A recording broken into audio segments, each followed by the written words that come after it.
Lección número 9. Servir a Dios.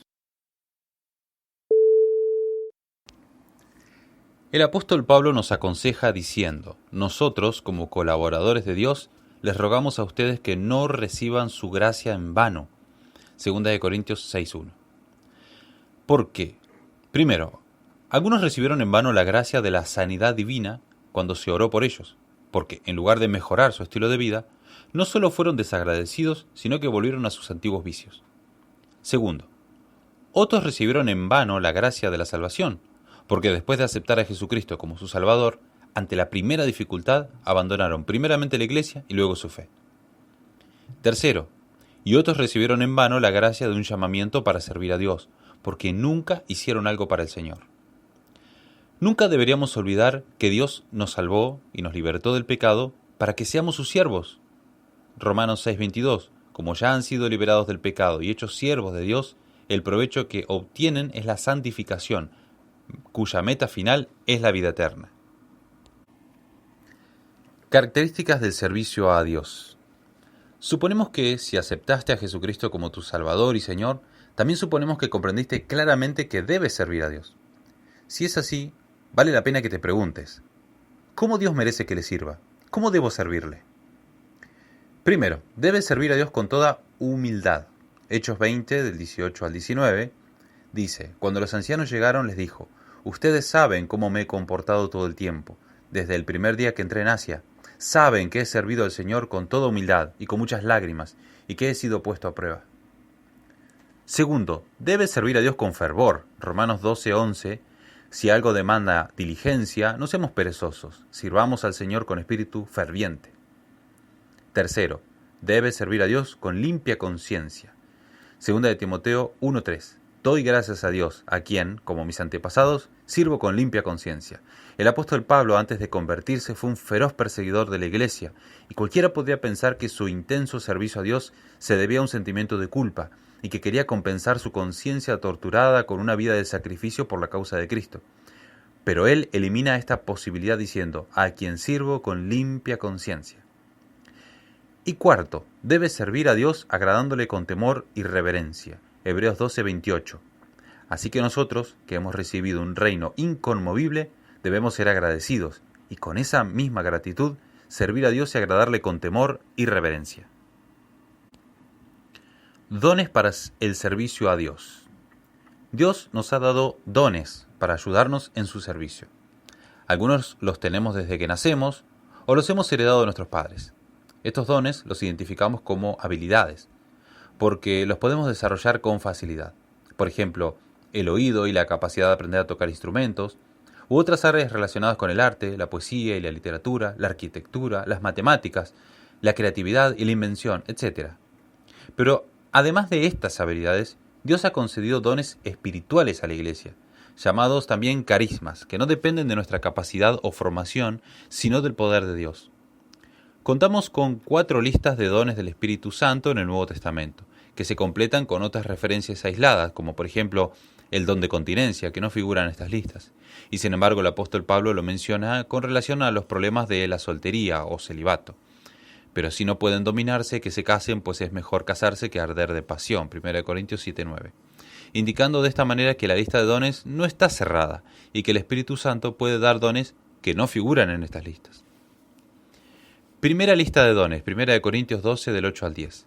Palabra de sabiduría, palabra de ciencia, fe, dones de sanidades, hacer milagros, profecía, discernimiento de espíritus, diversos géneros de lenguas, interpretación de lenguas. Segunda lista de dones, 1 Corintios 12, 28. Apóstoles, profetas, maestros, los que hacen milagros, los que sanan, los que ayudan, los que administran, los que tienen don de lenguas. Tercera lista de dones, Romanos 12, del 6 al 8. Profecía, servicio, enseñanza, exhortación, distribución de bienes, filantropía, el que reparte con liberalidad, presidencia o dirección de reuniones, misericordia. Cuarta lista de dones, Efesios 4, del 8 al 12. Apóstoles, profetas, evangelistas, pastores, maestros.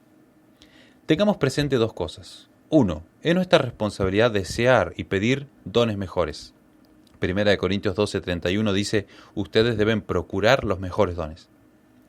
Y segundo, es responsabilidad del Espíritu Santo repartir los dones como quiere. 1 Corintios 12:11 dice: pero todo esto lo hace uno y el mismo Espíritu, que reparte a cada uno en particular según su voluntad. Formas de servir a Dios. Podemos servir a Dios divulgando el Evangelio. Los cristianos de la iglesia de Tesalónica, que tenían un mes de convertidos a Cristo, se pusieron a servir a Dios compartiendo con otros su propia conversión. Primera de Tesalonicenses 1, del 8 al 9 dice: con ustedes, como punto de partida, la palabra del Señor ha sido divulgada, y no solo en Macedonia y Acaya, sino también en muchos otros lugares donde se sabe de la fe que ustedes tienen en Dios. Ya no es necesario que nosotros digamos nada, porque ellos mismos hablan de lo bien que ustedes nos recibieron, y cómo se apartaron de los ídolos y se volvieron al Dios vivo y verdadero para servirlo. Está claro que ellos entendieron que servir a Dios es divulgar el Evangelio. Podemos servir a Dios enseñando. El apóstol Pablo resumió su servicio a Dios en la ciudad de Éfeso diciendo: no me he negado a serles útil, y que en público y en las casas he anunciado y enseñado. Esto significa que la enseñanza debe ser integral, porque abarca la totalidad de la vida: la familia, la educación de los hijos, la conducta en el matrimonio, la responsabilidad en el trabajo, el desarrollo personal, el conocimiento de la voluntad de Dios, los misterios y la revelación de la palabra de Dios, y otras muchas cosas más. Podemos servir a Dios visitando. Santiago 1:27 dice: delante de Dios, la religión pura y sin mancha consiste en ayudar a los huérfanos y a las viudas en sus aflicciones y en mantenerse limpio de la maldad de este mundo.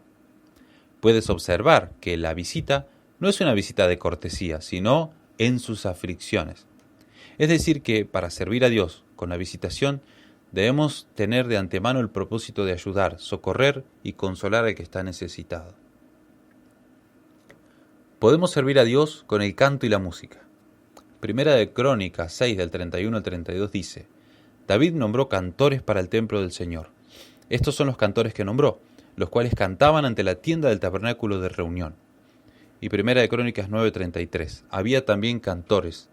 Estos vivían en las cámaras del templo, exentos de otros servicios porque de día y de noche estaban ocupados en aquella obra. Segunda de Crónicas 5:13 dice: cuando las trompetas sonaban, todos cantaban al unísono y alababan y daban gracias al Señor, a medida que alzaban la voz con trompetas y címbalos y otros instrumentos musicales. Entonces el templo, la casa del Señor, se llenó con una nube. Podemos servir a Dios con el ejercicio de nuestros dones. Primera de Corintios 14:26 dice: cuando ustedes se reúnan, tal vez cada uno tenga un salmo, una enseñanza, una revelación, un mensaje en lengua extraña o una interpretación, pero todo deben hacerlo para la edificación. Podemos servir a Dios en todo lo que hacemos. Colosenses 3 del 23 al 24 dice: y todo lo que hagan, háganlo de corazón, como para el Señor y no como para la gente, porque ya saben que el Señor les dará la herencia como recompensa, pues ustedes sirven a Cristo el Señor. Aquí el apóstol Pablo se está refiriendo a cualquier trabajo fuera de la iglesia, es decir, cualquier trabajo de la casa, en el taller, en la oficina, en la escuela, en el hospital, en el ejército, o donde sea. Si lo hacemos como para el Señor, estaremos sirviendo a Dios. ¿Qué piensas? ¿Estás preparado o preparada para servir a Dios? ¿Entiendes que no debes ser perfecto o perfecta en todo? ¿Comprendes que Dios busca más actitud que aptitud? ¿Cómo crees que puedes servir?